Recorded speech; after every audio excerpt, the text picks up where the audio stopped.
Hello दोस्तों, नमस्कार। आप सभी के प्रोटॉन टेक्निकल क्लासेज के यूट्यूब चैनल पर फिर से आपका एक बार हार्दिक अभिनंदन है। जैसा कि कल देखा गया था, पिछली क्लास में विद्युत आवेश के बारे में पढ़ाया गया था। विद्युत आवेश क्या है, विद्युत आवेश किसे कहते हैं, आवेश किस प्रकार उत्पन्न होता है। तो आप आगे लेकर चलेंगे इस वीडियो को कि किसी भी पदार्थ में आवेश की मात्रा ज्ञात करने के लिए कौन से फॉर्मूले काम में लेते हैं। तो देखते हैं दोस्तों।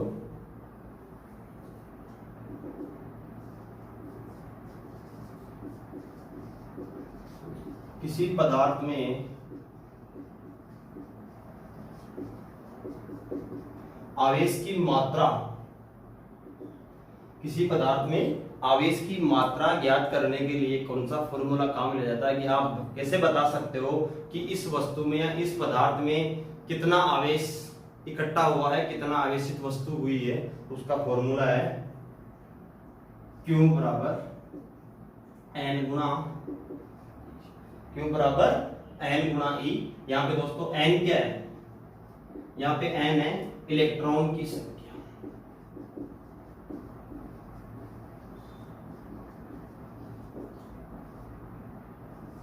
यहाँ पे N क्या है, इलेक्ट्रॉन की संख्या। और यहाँ पे E क्या है,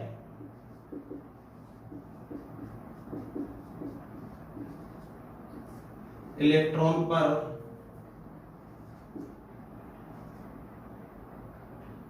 आवेशित। भाई एक इलेक्ट्रॉन पर कितना आवेश है वो क्या आपका E का मान है, अर्थात इलेक्ट्रॉन पर कितना आवेश होता है -1.6 गुणा 10 की घात -19 कूलम। तो किसी भी पदार्थ में आवेश की मात्रा ज्ञात करने के लिए क्या फॉर्मूला आपके सामने, Q बराबर N गुणा, यहाँ पे N क्या है, इलेक्ट्रॉन की संख्या, भाई कितने इलेक्ट्रॉन है। और यहाँ पे E क्या है, इलेक्ट्रॉन पर आवेशित आवेश या इलेक्ट्रॉन पर कितना आवेश है। तो इलेक्ट्रॉन पर कितना आवेश होता है -1.6 गुणा 10 की घात -19 कूलम। कभी कभी डायरेक्ट ही पूछ लेता है कि इलेक्ट्रॉन पर आवेश का मान बताइए, तो आंसर क्या आएगा -1.6 गुणा 10 की घात -19 कूलम। अब आगे देखते हैं हम कि एक आवेश में, कि एक कूलम आवेश में कितने इलेक्ट्रॉन या कितने प्रोटॉन होते हैं।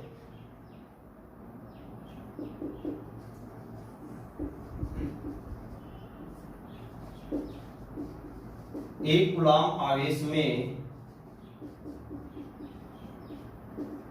कितने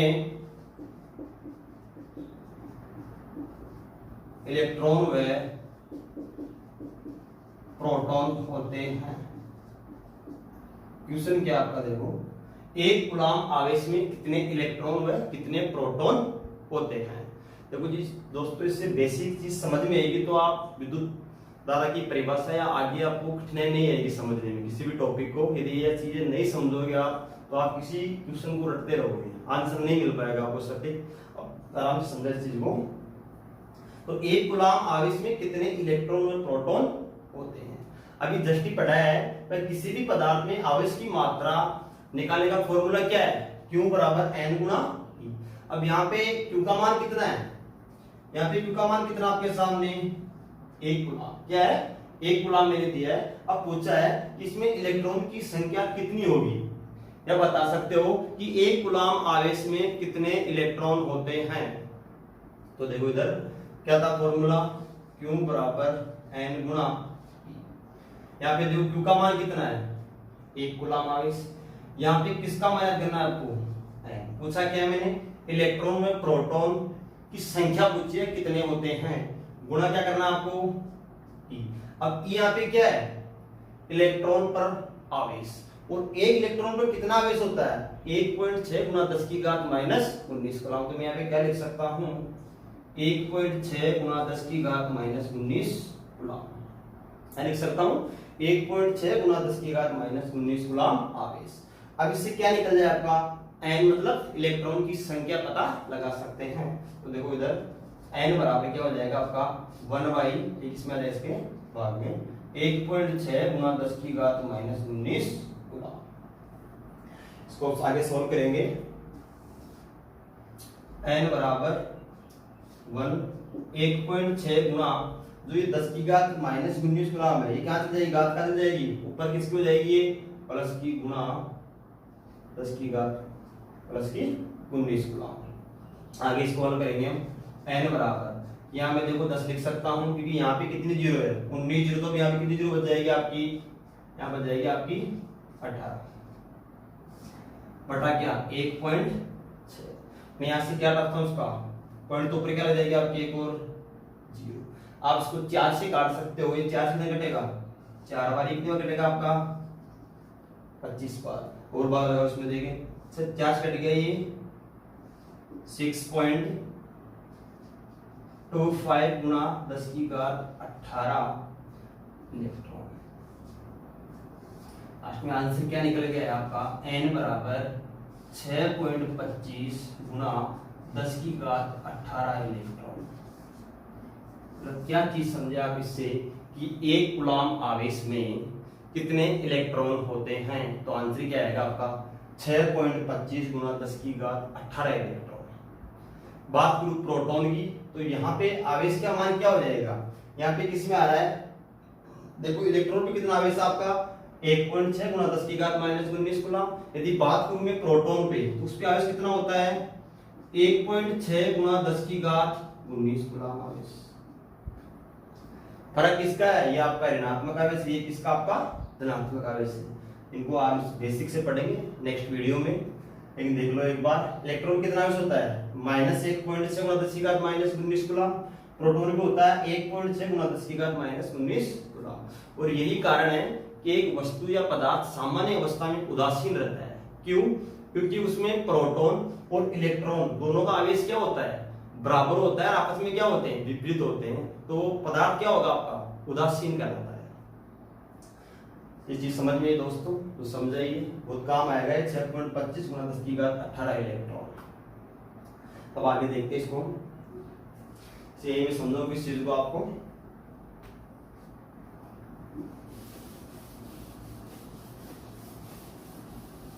ये चीज आपको नोट्स भी मिल जाएगी कंप्लीट, चीजें पढ़ा रहे हो।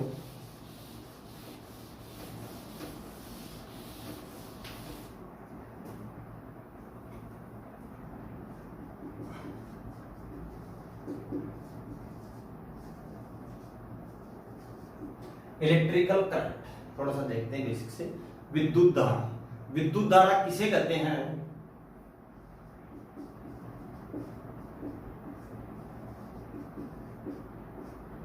विद्युत धारा किसे कहते हैं, आगे बेसिक से और पढ़ेंगे इस टॉपिक को, विद्युत धारा को। लेकिन जो आपने 6.25 इसका 18 इलेक्ट्रॉन आए हैं संख्या आपकी, ये कहां पे किस प्रकार पूछते एग्जाम में, वो थोड़ा देख लेते हैं। किसे कहते हैं विद्युत धारा, तो सबको पता है, सब पढ़ते आ रहे हैं कि इलेक्ट्रॉन के प्रवाह की दर क्या कहलाती है आपकी, विद्युत धारा।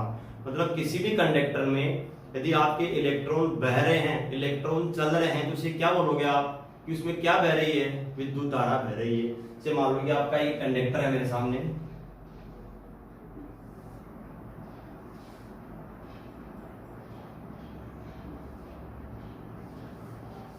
मैं यहाँ पे क्या लगा रहा हूं, एक सेल लगा रहा हूं,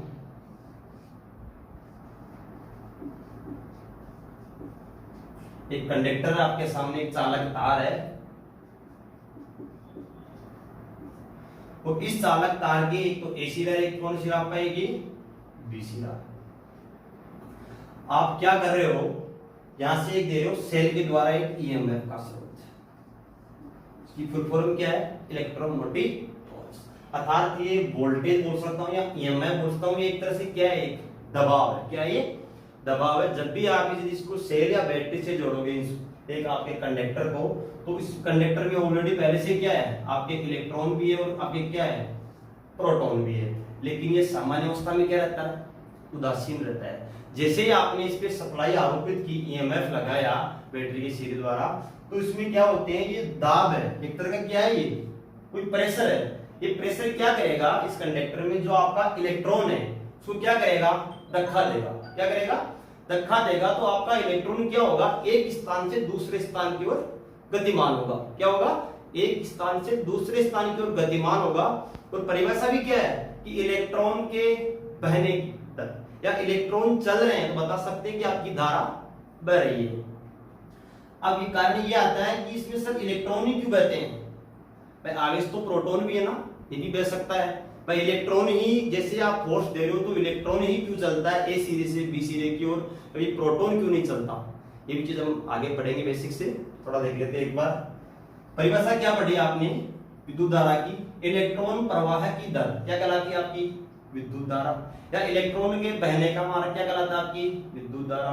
मैं परिभाषा ये भी बोल सकता हूं कि किसी चालक में आवेश प्रवाह की दर है, मतलब आपका आवेश बह रहा है तो एक तरह से इलेक्ट्रॉन प्रोटॉन है क्या? आवेश है, तो मैं आवेश भी बोल सकता हूं। लेकिन चालक तार में हमेशा विद्युत धारा का प्रवाह है किसके द्वारा होता है? ओनली फॉर इलेक्ट्रॉन के द्वारा। कई बार पूछा क्वेश्चन है ये भी। तो चालक में धारा किसके कारण बहती है? कौन जिम्मेदार है? इलेक्ट्रॉन। जबकि आपसे पूछे कि सेमीकंडक्टर अर्धचालक में विद्युत धारा प्रवाह के लिए कौन जिम्मेदार कारक है? तो दोनों आवेश है, प्रोटॉन और इलेक्ट्रॉन। आयन में भी दोनों होते हैं, धनायन और ऋणायन। आगे आराम से बेसिक से पढ़ेंगे। तो क्या पढ़ा है मैंने? विद्युत धारा किसे कहते हो? आवेश प्रवाह की दर। अर्थात इस कंडक्टर तार में यदि 1 कूलाम आवेश, क्या 1 कूलाम आवेश यदि 1 सेकंड तक प्रवाहित हो रहा है, इस चालक तार में 1 कूलाम आवेश 1 सेकंड तक प्रवाहित हो रहा है, तो इसे बता सकते हैं कि इस कंडक्टर में 1 एम्पीयर की धारा बह रही है। हम पढ़ रहे हैं 1 एम्पीयर की परिभाषा। क्या पढ़ रहे हैं? 1 एम्पीयर की परिभाषा। किसी भी चालक तार में यदि 1 कूलाम आवेश 1 सेकंड तक बह रहा है तो इसे क्या बोल सकते हो आप? 1 एम्पीयर। बट आपकी बात करें कि इससे कितने इलेक्ट्रॉन बहे कि 1 एम्पीयर बराबर हो, ऐसा तो बता नहीं सकते कि -1.6 गुना 10 की घात -19 कूलाम आवेश बह जाए। उससे हम कभी भी 1 एम्पीयर की धारा नहीं बोल सकते, क्योंकि 1 कूलाम आवेश 1 सेकंड तक बह रहा है तो उसे हम 1 एम्पीयर बोल सकते हैं। अभी जस्ट ही पढ़ाया मैंने कि 6.25 यदि इसी चालक तार में आपके 6.25 गुना 10 की घात 18 इलेक्ट्रॉन बह जाए, कितने? यदि इसी चालक तार में 6.25 गुना 10 की घात 18 इलेक्ट्रॉन बह रहे हैं तो इसे क्या बोल सकते हो आप? 1 एम्पीयर बोल सकते हो। अभी जस्ट DMR सी वगैरह में क्वेश्चन पूछा हुआ है कि 1 एम्पीयर की परिभाषा बताइए, तो ऑप्शन आए थे -1.6 गुना 10 की घात -19 कूलाम आवेश बह रहा है। तो अधिकांश विद्यार्थियों के दिमाग में ये रहता है कि इलेक्ट्रॉन के बहने की दर, इलेक्ट्रॉन चल रहे हैं तो विद्युत धारा बह रही है। अब उनको ये पता है कि इलेक्ट्रॉन पर कितना आवेश होता है, तो पहला आंसर क्या देते हैं वो? 1.6 गुना 10 की घात -19 कूलाम। वो आंसर क्या जाएगा आपका? गलत जाएगा, क्योंकि वहां पे पूछ रहा है कि इलेक्ट्रॉन की संख्या कितनी आएगी। क्या है दोस्तों? इलेक्ट्रॉन की संख्या कितनी आएगी जो 1 एम्पीयर के बराबर होगी। यदि एग्जाम में ऐसा दे रहा है कि 1 कूलाम आवेश बह रहा है तो बता सकते हैं कि 1 एम्पीयर है, लेकिन ये नहीं बता सकते कि -1.6 गुना 10 की घात 19 कूलाम आवेश बह रहा है तो 1 एम्पीयर के बराबर नहीं होगा। कई बार देखो दोस्तों एग्जाम में ये 6.25 दे, क्या देता है एग्जाम में? 6.24 गुना 10 की घात 18 इलेक्ट्रॉन। ये थोड़ा ध्यान रखना, कभी 6.24 आता है एग्जाम तो आपको आंसर यही करना है, लेकिन यदि आपको 6.25 दिख रहा है पहले तो आंसर क्या आएगा आपका? 6.25 गुना 10 की घात 18 इलेक्ट्रॉन। अब इस चीज को आप रट सकते हो बट वो आपको याद नहीं रहेगी, लेकिन जो मैंने भी समझा है कि 1 कूलाम आवेश में कितने इलेक्ट्रॉन और प्रोटॉन होते हैं, तो ये चीज आपको समझ में आई होगी कि कितने इलेक्ट्रॉन प्रोटॉन संख्या कितनी आई? 6.25 गुना 10 की घात 18। तो मैंने 1 एम्पीयर की परिभाषा बताई है, किसी भी चालक तार में यदि 6.25 गुना 10 की घात 18 इलेक्ट्रॉन बह रहे हैं तो वह 1 एम्पीयर के बराबर होगी।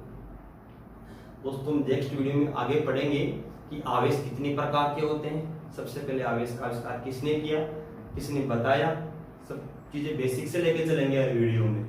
स्पेशल बैच चल रहा है टेक्निकल का, इसमें हर पॉइंट कराया जाएगा, ऐसा भी नहीं है आपको इस राकेश जी से रेसी थ्योरी स्टार्ट करने वाले हैं। आशा करता हूँ आपको समझ में आ रही होगी काफी अच्छी तरीके से। फिर भी यदि आपको कोई डाउट हो, प्रॉब्लम हो, समझ में नहीं आ रही है तो कमेंट बॉक्स में जरूर रिप्लाई करें ताकि हम और भी सुधार कर सके किसी चीज में, भाई आपको समझने में किस जगह प्रॉब्लम आ रही है। जल्दी आपको RS शास्त्र पढ़ाने वाले हैं, ट्रांसमिशन, जनरेशन एंड डिस्ट्रीब्यूशन, मतलब पावर सिस्टम। देखो दोस्तों यहाँ पे इस प्रोटोन टेक्निकल क्लासेज में 3 फैकल्टी है, तो बेहतरीन फैकल्टी है, एक्सपीरियंस फैकल्टी है, जो आपको हर सर अलग अलग पार्ट लेके चलेगा। एक दिन इंट्रोडक्शन दूंगा सभी लेसन के बारे में, कौन से सर कौन सा लेसन पढ़ाएंगे, कौन से सर कौन सा लेसन पढ़ाएंगे। ऐसा नहीं है जिसमें जिसकी अच्छी पकड़ है वही आपको चीज पढ़ाएगा। जैसे मान लो कोई मशीन पढ़ा रहा है तो उसमें मशीन में नॉलेज है, 8-10 साल का एक्सपीरियंस है, तो वो सिर्फ आपको मशीन पढ़ाएंगे। जैसे मान लो पावर सिस्टम है, आरएसएस सर पढ़ाएंगे, तो काफी एक्सपीरियंस है 8-10 साल का। मैं बेसिक पढ़ाऊंगा आपको, पूरी बेसिक इलेक्ट्रिकल, और आपको digital electronics, polyphase, electrical instrument and measurement, जितना पूरा सिलेबस बताएंगे एक दिन। कोई ऐसा लेसन नहीं है तो आपको छोड़ के चलेंगे, कंप्लीट लेसन करवाएंगे। ऑनलाइन भी चली क्लासेस और ऑफलाइन भी, जब भी कोविड-19 के आदेश आएंगे ऑफलाइन जल्दी स्टार्ट करेंगे। ठीक है दोस्तों, नेक्स्ट वीडियो में देखते हैं। आप इसके प्रकार पढ़ेंगे, कूलॉम का नियम पढ़ेंगे, परमिटिविलिटी पढ़ेंगे, विद्युतशीलता क्या है, बहुत बेसिक से लेकर चलेंगे। आप कोई ऐसा लगेगा भी नहीं कि कोई चीज समझ में नहीं आ रही है, आप कुछ सोचोगे यार ये चीज हमने पहली बार देखी है, कभी पढ़े ही नहीं इस चीज को, तो इतनी गहराई से पढ़ना पड़ता है। ये पेपर उठा के देखना इसरो वगैरह के कितने हार्डली क्वेश्चन पूछता है। आपको इजी पार्ट तो कोई भी करा देगा, और 50% मार्क्स तो आप हर एग्जाम में ला सकते हो। कोई थोड़ा बहुत भी स्टडी किया आईटीआई में तो 50% मार्क्स तो ले आएगा वो, लेकिन उसके बाद में उसको कठिनाई आएगी लाने में। और वो क्यों आती है? क्योंकि वो उस चीज को बेसिक से लेके नहीं चलता है। गहराई तक चलेंगे, ज्यादा हाई लेवल भी नहीं पढ़ाएंगे, लेकिन ऐसा है कि आपका कोई एग्जाम में क्वेश्चन नहीं छूटेगा। पढ़ो इस प्रकार, आप जितनी ऊंची पढ़ाई करोगे, जितना ऊंचा सिलेबस पढ़ोगे, तो आपको प्रॉफिट ही होगा, कभी नुकसान नहीं होगा। कई क्वेश्चन ऐसे हैं जो बहुत गहराई से पूछते हैं, बच्चे कहते हैं सर ये क्वेश्चन तो सिलेबस से बाहर आ गया, सिलेबस से बाहर कोई क्वेश्चन नहीं आता है। नहीं, आप उस क्वेश्चन पे रीड लगा सकते हो कि सर ये हमारा इलेक्ट्रिकल में इतना हार्ड क्वेश्चन क्यों आया। यदि आपको आता है, और देखो हार्ड क्वेश्चन ही आप एक कंपटीशन को बढ़ाएगा। यदि आप एक हार्ड क्वेश्चन कर रहे हो तो समझना कि आप काफी स्टूडेंट से आगे हो, कि कोई बेसिक से पढ़ लेता है, नॉर्मल चीजें खुश रहता है कि मेरे को बहुत कुछ आने लग गया। तो देखो दोस्तों, जितना वो अधिक से अधिक गहराई में पढ़ना चाहिए किसी चीज को, से ये आवेश है का चैप्टर बहुत कम दे देगा आईटीआई में, छोटा सा टॉपिक है, लेकिन इसको बेसिक से समझोगे आप तो आपको लगेगा वास्तव में आवेश में क्वेश्चन नहीं छूटा है। से बताऊंगा आवेश में कौन कौन से क्वेश्चन कई बार पूछा हुआ है, दोनों आवेशों का मान पूछा हुआ है, और ये विद्युत धारा के बारे में पूछा हुआ, 1 एम्पीयर किसे कहते हैं। ठीक है दोस्तों, थैंक यू।